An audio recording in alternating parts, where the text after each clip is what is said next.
मैं उनको चुनौती देता हूँ साईं पार्टी का जो अध्यक्ष है जीवन इदनानी जी, कि आपने कभी भी किसी तरह से भी आपने कोई भी विकास का काम नहीं किया, और आपकी जितनी भी मालमत्ता है, संपत्ति है, उसकी अगर निष्पक्ष जांच की जाएगी तो आप कहीं न कहीं मेरे हिसाब से, मैं समझता हूँ, ऐसी मेरी समझ है कि आपको बहुत परेशानियों का सामना करना पड़ सकता है कि केवल अपनी संपत्तियाँ बढ़ाई गई, उसके अलावा शहर को लूटने का काम किया गया, उसके अलावा कोई काम नहीं किया गया।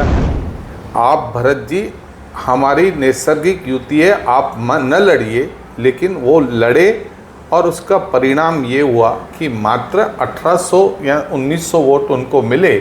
उससे उनकी कलई खुल गई कि उनकी ताकत कितनी है। जो उनकी ताकत नहीं है तो नहीं है, ये छुपी क्या है। एक जिम में आखिर आपको क्या चाहिए बता दो ना। सेंट्रलाइज्ड एसी है, इक्विपमेंट्स इतने ज़्यादा एडवांस्ड है, इतना स्पेशियस जिम, और एम्बियंस तो इतना लाजवाब है। नमस्कार दर्शकों, मैं नीरज अरवानी हर दिन अग्निपथ के नए सत्र में आप सभी दर्शकों का हार्दिक स्वागत करता हूं। चलिए रुक करते हैं खबर की ओर।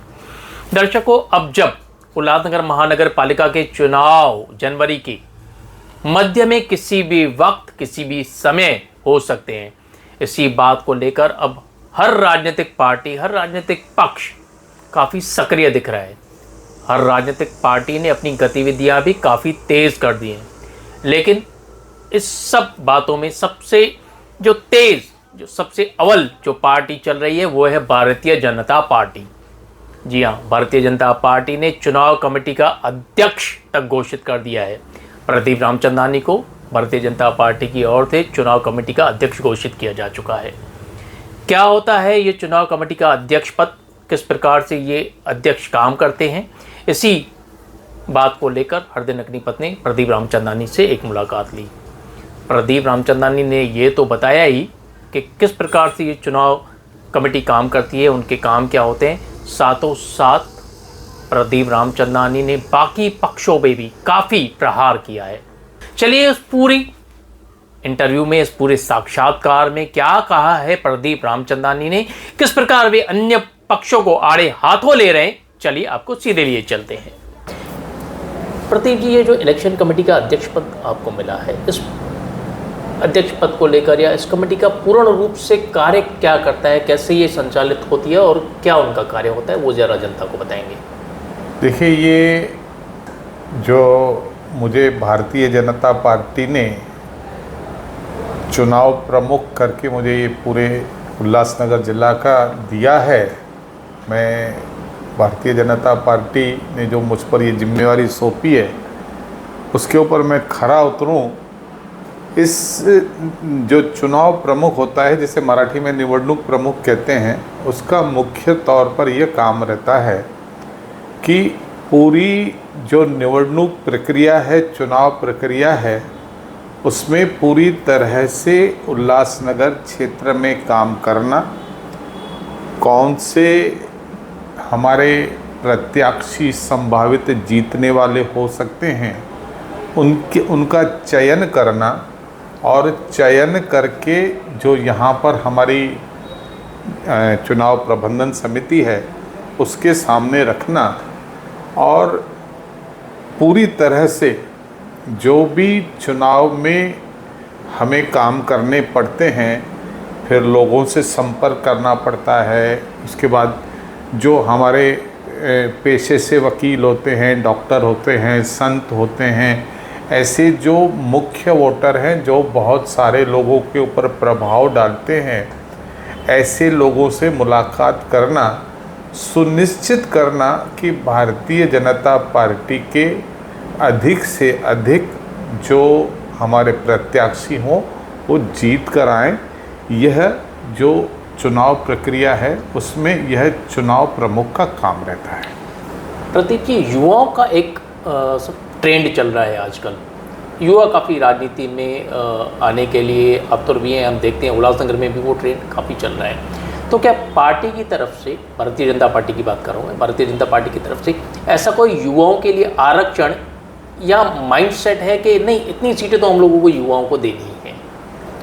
देखिए, भारतीय जनता पार्टी एक ऐसी पार्टी है जिसने इस बार संगठन के स्तर पर तय किया कि 35 साल से बड़ा मंडल अध्यक्ष नहीं होगा, मतलब जी। जो संगठन की बात है जी। और 60 साल से बड़ा जिला अध्यक्ष नहीं होगा। तो ये चीज़ें जो है भारतीय जनता पार्टी में ही होती है, और संगठन में अगर कोई व्यक्ति काम करेगा तो संगठन के जरिए ही वह इन चुनाव में आता है। पहले हमारे यहाँ पर महत्व संगठन को है, संगठन से आए हुए लोग ही आगे चलकर पार्षद बनते हैं, नगर सेवक बनते हैं, विधायक बनते हैं, संसद सदस्य बनते हैं, मंत्री बनते हैं, यहाँ तक भी एक आम से आम कार्यकर्ता मुख्यमंत्री बन जाता है, प्रधानमंत्री बन जाता है। भारतीय जनता पार्टी पूरी कार्यकर्ताओं की पार्टी है। ये नदी के प्रवाह से चलती है, जिस तरह से नया पानी आता है पुराना पानी जाता है। यह एक निरंतर प्रक्रिया केवल भारतीय जनता पार्टी में है। यहाँ पर परिवारवाद नहीं है। यहाँ पर कोई भी कार्यकर्ता अगर उसमें योग्यता होगी तो वह बड़े से बड़े पद पर आसीन हो सकता है। प्रदीप जी, अक्सर देखा गया है अन्य पार्टियों से इच्छुक उम्मीदवार आते हैं और जो पुराने कार्यकर्ता हैं, पुराने जो आपके चेहरे हैं, उन पर हावी हो जाते हैं। तो ऐसी कोई बात इन चुनाव में देखने को मिलेगी? देखिए, मैंने अन्य पक्षों की बात इसलिए यह एकदम कटु सत्य है कि अन्य पार्टी के लोगों को भारतीय जनता पार्टी में शामिल करना ये भारतीय जनता पार्टी की नीति रही है। उसमें कई बार पुराने कार्यकर्ताओं के ऊपर अन्याय हो जाता है जो 40-40 सालों से काम करते हैं।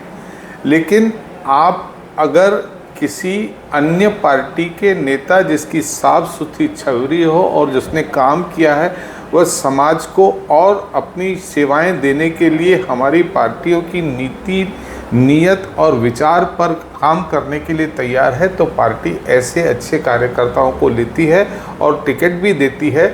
इसमें कहीं न कहीं यह संदेश जाता है जो पुराने कार्यकर्ता हैं उसके ऊपर अन्याय होता है। लेकिन इन लार्ज अगर एक बड़े स्तर पे देखा जाए तो हमारा लक्ष्य केवल किसी व्यक्तिवाद को, किसी को नगर सेवक करना या किसी को संसद सदस्य बनाना नहीं, हमें को बड़े स्तर पर देखना है कि किस तरह से शहर की उन्नति होती है, राज्य की उन्नति होती है, देश की उन्नति होती है, और देश एक बड़ा मजबूत होकर विश्व में किस तरह से आर्थिक रूप से मजबूत होता है, यह ध्येय होकर इस नीतियों के ऊपर चलना पड़ता है।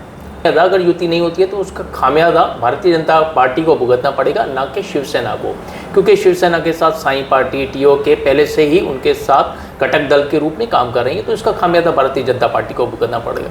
चलिए, वो तो भविष्य की बात है। इसमें कैसा है कि हमने पूरे उल्लासनगर में अगर पिछले 22-23 सालों का इतिहास देखेंगे तो खंडित जनादेश हमारे जनता ने दिया है। कुछ 3 पार्टियां, कभी 4 पार्टियां मिलकर वहां पर सरकार चलाती हैं। जब खंडित जनादेश होता है तो उस समय जो विकास बहुत कम होता है, अपने स्वार्थ ज़्यादा होते हैं, और इसीलिए इस बार भारतीय जनता पार्टी अकेले लड़ रही है। और हम जनता से अपील इस बात की कर रहे हैं कि पूर्ण रूप से भारतीय जनता पार्टी को आप निर्णायक जनादेश दें, क्योंकि केंद्र में भारतीय जनता पार्टी की सरकार है, उसके बाद राज्य में भारतीय जनता पार्टी की सरकार है। अगर उल्लासनगर में भी भारतीय जनता पार्टी को पूर्ण बहुमत मिलेगा तो पूरे शहर में एक विकास की गंगा बहेगी। जिस तरह से हमारे कई आजू बाजू के नगर संवर गए हैं, ऐसा हम भी संवारेंगे, क्योंकि निर्णायक बहुमत हमें बहुत ज़रूरी है। अगर मान लो इसके बाद भी अगर हम कुछ नहीं कर सकते हैं, लोगों को 5 साल के बाद फिर से मौका मिलता है, तो मुझे पूरा विश्वास है कि इस बार एक ही दल को पूर्ण बहुमत उल्लासनगर की जनता देगी। वैसे भी जो अवसरवादी गठबंधन है, जिसमें साई पक्ष हो, टीओके हो, शिवसेना हो, टीओके जो हमेशा शिवसेना से, जो टीओके जो पहले ज़माने में राष्ट्रवादी कांग्रेस, शरद पवार कहें, राष्ट्रवादी कांग्रेस कहें, आरपीआई इंडिपेंडेंट कहें, पप्पू कालानी, उनका इतिहास शिवसेना के विरोध का रहा है। उसके बाद हमारे जीवन इदनानी जिनकी साई पार्टी है, वो केवल शहर को लूटने के लिए, केवल उसके लिए काम करते हैं कि वह अपना किस तरह से अपनी जो संपत्ति, अपनी मालमत्ता बढ़ा सकें। शहर के प्रति काम करने के लिए किसी जवाबदार पक्ष जो पूरे देश में विकास का काम कर रहा है, राज्य में काम कर रहा है, ऐसा मौका शहर के लिए भी अगर जनता देगी तो इसका बदलाव आप अवश्य देखेंगे। मुझे पूर्ण विश्वास है कि इस बार भारतीय जनता पार्टी अपने अकेले के दम पर यहाँ पर अपना महापौर बनाएगी। प्रदीप जी, अभी आप साई पक्ष के ऊपर आरोप लगा रहे हैं कि अवसरवादी पार्टी है, अपनी संपत्ति बढ़ाती है। इसी साई पार्टी के साथ आपने मिलकर गठबंधन करके उनका उपमहापौर भी बिठाया था भैया। आज ये तो बात वो हो गई कि आपके हाथ न लगी, किसी और के मुंह के हाथ लगी तो फिर अंगूर खट्टे हैं। नहीं, मैंने ना आपको जो जवाब दिए थे आपने ध्यान नहीं दिया। मैंने कहा कि खंडित जनादेश मिलने के बाद ऐसे अवसरवादी गठबंधन बनाने पड़ते हैं। एक बार चुनाव हो गया, अगर जनादेश, प्रदीप जी क्यों गठबंधन बनाने पड़ते हैं? अगर आपको नहीं समझ में आता है तो आप विपक्ष में बैठिए, खुला है, आप विपक्ष में बैठ जाइए। लेकिन आप अलायंस भी करेंगे, आप गठबंधन भी करेंगे और अवसरवादी काम भी करेंगे और फिर किसी पक्ष के ऊपर आरोप लगाना, ये कहाँ तक उचित है? देखिए, सबसे बड़ी पार्टी बनकर 2017 में भारतीय जनता पार्टी उभरी थी, 32 सीटें आई थी। तो नियम जो है, जिनमें टी मोमी कालानी आपके साथ थी। देखिए, मैं टी मोमी कालानी को कभी हमारे साथ नहीं थे। भारतीय जनता पार्टी के कमल के फूल पे चुनाव चिन्ह पर लड़के आए 32 लोग भारतीय जनता पार्टी के चुनाव चिन्ह पर लड़कर आए थे। उसके बाद आप जो बात कर रहे हो साई पार्टी की, साई पार्टी पूरी तरह से भारतीय जनता पार्टी में विलय हो गई थी और हमारा पूर्ण बहुमत हो गया था। और उसके बाद जो घटा सबको मालूम है जिसने क्या किया। लेकिन एक बार भारतीय जनता पार्टी में पूरी साई पार्टी को विलय कर देने के बाद फिर जब आपको मौका मिलता है तो आप अलग से अपना आइडेंटिफिकेशन बनाते हो, अपनी पहचान बनाने का प्रयास करते हो। तो ये केवल, अगर देखिए, मैं बहुत कड़े शब्दों में नहीं बोलता, अगर मुझे साई पार्टी यह बता दे कि उनकी धर्मपत्नी महापौर बनी, खुद उप महापौर बने, कई पदों पर वह बैठे हैं, तो भले उसमें हमारा समर्थन भी रहा होगा, क्योंकि जब जो जनादेश खंडित रहता है तो ऐसी चीज़ें होती है। एक भी ऐसा काम उन्होंने अपने महापौर कार्यकाल में किया हो जो उंगलियों पे गिना सकते हो, जिसमें शहर का कुछ फ़ायदा हुआ हो, मैं उनको चुनौती देता हूँ साई पार्टी का जो अध्यक्ष है जीवन इदनानी जी, कि आपने कभी भी किसी तरह से भी आपने कोई भी विकास का काम नहीं किया और आपकी जितनी भी मालमत्ता है, संपत्ति है, उसकी अगर निष्पक्ष जांच की जाएगी तो आप कहीं न कहीं, मेरे हिसाब से, मैं समझता हूँ, ऐसी मेरी समझ है कि आपको बहुत परेशानियों का सामना करना पड़ सकता है। कहीं ना कहीं इस इंटरव्यू के माध्यम से आप साई पक्ष के जो अध्यक्ष हैं जीवन इदनानी, उन्हें धमकी तो नहीं दे रहे हैं? देखिए, आपके लहजे से तो लग रहा है कहीं ना कहीं आप उन्हें धमकी दे रहे हैं। धमकाने का कोई भी कारण नहीं है। इस अपनी संपत्ति की बात कही, देखिए, ये प्रश्न आता नहीं था, लेकिन आपने मुझे कहा, मैंने ये कहा है कि किसी को किसी तरह से धमकाने की बात बिल्कुल नहीं है। धमकाना चाहिए भी नहीं लोकतंत्र में, लेकिन साम दाम दंड भेद की राजनीति तो भारतीय जनता पार्टी करती है वैसे भी। लेकिन अगर कोई व्यक्ति के लिए हम अगर कोई उंगली उठा रहे हैं, हो सकता है उसमें हम गलत होंगे, हो सकता है मेरा वक्तव्य गलत होगा, कर नहीं तो डर नहीं। अगर मेरी वक्तव्य को आप धमकाना समझते हैं, अगर उन्होंने नहीं किया होगा तो वो डरेंगे क्यों? मेरे सवाल है प्रदीप जी, मैंने आरोप नहीं लगे, मैंने आपसे पूछा कहीं ना कहीं आप डरा तो नहीं? ये मेरा सवाल। मेरे हिसाब से मेरी समझ ये कहती है कि केवल अपनी संपत्तियां बढ़ाई गई, उसके अलावा शहर को लूटने का काम किया गया, उसके अलावा कोई काम नहीं किया गया।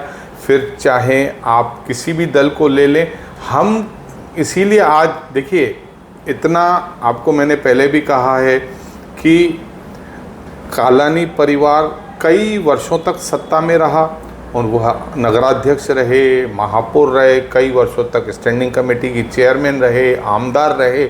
उन्होंने तो कहा था ना कि सिंगापुर बनाएंगे इस शहर को। बहुत जनता ने दिया, क्या बना दिया? एक अपराध का शहर, अपराधियों को संरक्षण देना, अपराधियों के लिए काम करना, केवल अपराध की दुनिया में उल्लासनगर के शहर को ढकेल दिया। आज भी देखिए, मुझे ये आज बोलना नहीं चाहिए, आज भी उनका एक कालानी का एक कार्यकर्ता जो कि किस गुनाह के अंदर जेल में गया है कि सुरेश पुजारी की वह उल्लासनगर के व्यापारियों की टिप देता था और फिर वो सुरेश पुजारी उन व्यापारियों को फ़ोन करता था और उसके बाद उनसे उगाही करता था। यह आरोप में उनका एक आरोपी, उनकी शायद 1-2 दिन पहले बेल भी रद्द हुई है। तो ऐसे कई उदाहरण हैं। प्रदीप जी, ये तो आरोप है। हम ये जो आप बात कर रहे हैं, ये सिर्फ आरोप है। अभी तक जहां तक सिद्ध नहीं होता तब तक तो हम उन्हें आरोप की श्रेणी में ही रखेंगे। तो आरोप है। आरोप तो अगर किसी भी पार्टी से कोई भी जुड़ा हुआ है तो आरोप तो स्वाभाविक है, उनके ऊपर लगते रहते हैं। तो नीरज जी, आदरणीय पप्पू कालानी जी जिनको आजीवन सजा मिली, वह आरोप थे कि वो आरोप सिद्ध हुए? नहीं, आपने अभी जिसकी बात की मैं उसकी बात कर रहा हूँ। आपने नहीं, अभी बात की, मेरा कहना है मैंने उसके ऊपर आपसे कहा ये तो आरोप है। नीरज भाई, जो न्यायिक प्रक्रिया है उसमें समय लगता है। अब पप्पू कालानी आदरणीय मेरे बहुत प्रिय हैं, मैं उनको मानता हूँ, बहुत अच्छे नेता हो सकते थे, लेकिन उनको भारत की न्यायालय ने ही उनको आरोपी साबित किया और उनको आजीवन कारावास की सज़ा मिली और आज वह चुनाव नहीं लड़ पा रहे हैं। तो चुनाव प्रक्रिया कब, उनको सज़ा कब लगी, उनके ऊपर गुनाह कब दाखिल हुए? 1992 में उनके ऊपर गुनाह दाखिल हुए, 2013 में उनके ऊपर सज़ा लगी। तो समय लगता है। आज बोलोगे जब तक आरोपी पे काफ़ी सारे ऐसे भी आरोप हैं जो नेताओं पे लगते रहते हैं, बाद में वो बरी भी हो जाते हैं, उनके ऊपर जो आरोप लगे वो सिद्ध भी नहीं होते और छूट के भी आते हैं। ऐसे भी काफ़ी सारे प्रमाण हैं। नहीं होंगे ना, लेकिन जो दिख रहा है हमारे सामने, जो किस कारण से वो उनको लिया गया, जो दिख रहा है, ये तो न्यायिक प्रक्रिया है, इसमें ज़्यादा नहीं जाते हैं प्रदीप जी। चलिए प्रदीप जी, अब बात करते हैं, कल सतरामदास जेसवानी के लिए आपने एक वक्तव्य दिया भरत गंगोत्री को लेकर। आपने कहा उनकी ताकत है कहाँ, जिससे उनके कार्यकर्ता काफ़ी नाराज़ भी हुए। सोशल मीडिया पे काफ़ी सारी बातचीत भी चली। आपने कहा कि सतरामदास जेसवानी जी भारतीय जनता पार्टी में प्रवेश कर चुके हैं, लेकिन भरत गंगोत्री के कार्यकर्ताओं का आरोप था कि अगर उन्होंने प्रवेश किया है तो प्रदीप रामचंदानी हमें दिखाए कब प्रवेश हुआ है। तो इस सवाल के ऊपर आप भरत गंगोत्री के कार्यकर्ताओं को कुछ कहना चाहेंगे? देखिए, आपका जो कहना है कि यहाँ उनके कार्यकर्ताओं का कहना है कि दादा सतरामदास जेसवानी भारतीय जनता पार्टी में नहीं है, तो उनको क्या जवाब देना? अब मुझे बताइए, उन्होंने सोचा है कि वो इस बार चुनाव नहीं लड़ेंगे, उनके बेटे या उनके घर से कोई भी चुनाव लड़ेगा, उन्होंने विरासत आगे बढ़ाई है। तो ज़रा उनसे पूछ भी लीजिए कि जब वो अपने परिवार के किसी सदस्य को उतारेंगे भारतीय जनता पार्टी के टिकट से, तो दादा सतरामदास अगर लोगों से मत मांगेंगे कि कमल के फूल को वोट दो, तो इसका अर्थ क्या होगा कि वो भारतीय जनता पार्टी में ही है ना। तो इन सारी चीज़ों के बहुत सारे जवाब नहीं होते हैं, लेकिन चलो ठीक है, सोशल मीडिया पे बोलने वाले बहुत सारे लोग मिल जाते हैं, उन्होंने अपने बुद्धि का विकास कराना ज़रूरी होगा। लेकिन जो आपने कहा कि मैंने कहा कि जो हमारे नैसर्गिक मित्र हैं अजीत पवार राष्ट्रवादी कांग्रेस, उसकी ताकत के बारे में आपने मेरे से प्रश्न पूछा। देखिए, राष्ट्रवादी कांग्रेस के हमारे आदरणीय भरत गंगोत्री जी जब विधानसभा चुनाव में लड़ रहे थे, तब भी वह राष्ट्रवादी अजीत पवार गढ़ के अध्यक्ष थे। उन्होंने अध्यक्ष पद से इस्तीफा दिया और अपक्ष भारतीय जनता पार्टी के अधिकृत उम्मीदवार के सामने चुनाव लड़ा। हमने उन्हें बहुत समझाने की कोशिश की कि आप भरत जी, हमारी नैसर्गिक युति है, आप न लड़िए। लेकिन वो लड़े और उसका परिणाम ये हुआ कि मात्र 1800 या 1900 वोट उनको मिले। उससे उनकी कलई खुल गई कि उनकी ताकत कितनी है। अगर किसी पक्ष का, किसी प्रादेशिक पक्ष, अजीत पवार जिनकी बहुत बड़ी ताकत है, उनके 42-43 आमदार हैं और खासदार हैं, ऐसे पक्ष के व्यक्ति केवल 1800-1900 वोट ले और उसके बाद चुनाव के बाद फिर उसको अध्यक्ष बना दिया जाए अपना अजीत पवार गढ़ का, तो जो हमारे कार्यकर्ताओं के मन में टीस थी, जो हमारे कार्यकर्ताओं के मन में पीड़ा थी कि इतना समझाने के बाद भी हमारे साथ नहीं रहे, तो अब उनके साथ हमारा नैसर्गिक गठबंधन कैसे हो सकता है। जहाँ तक 2017 की बात है, केवल 4 सीटें उनके पास आई थी। अब 4 में से आप देखिए, दादा सतराम दास हमारे पास हैं, बिराड़े अपना क्या बोलते हैं, जो अपने एक नगर सेवक और हैं, इनका नाम है, एक जो एससी कैटेगरी से नगर सेवक चुनकर आए थे, वह भारतीय जनता पार्टी में विधिवत शामिल हुए हैं। तो इसका अर्थ यह है कि 2 चले गए, बाकी एक जो सचदेव है वो भी अभी शायद उनके साथ नहीं है, केवल उनके पास एक ही नगर सेवक है, तो जो खुद भरत गंगोत्री है। तो हमने तो जो बात कही वो आपके सामने है कि जो उनकी ताकत नहीं है तो नहीं है, ये छुपी क्या है। हृदय नगरी पद से बातचीत करने के लिए धन्यवाद। धन्यवाद नीरज जी, धन्यवाद।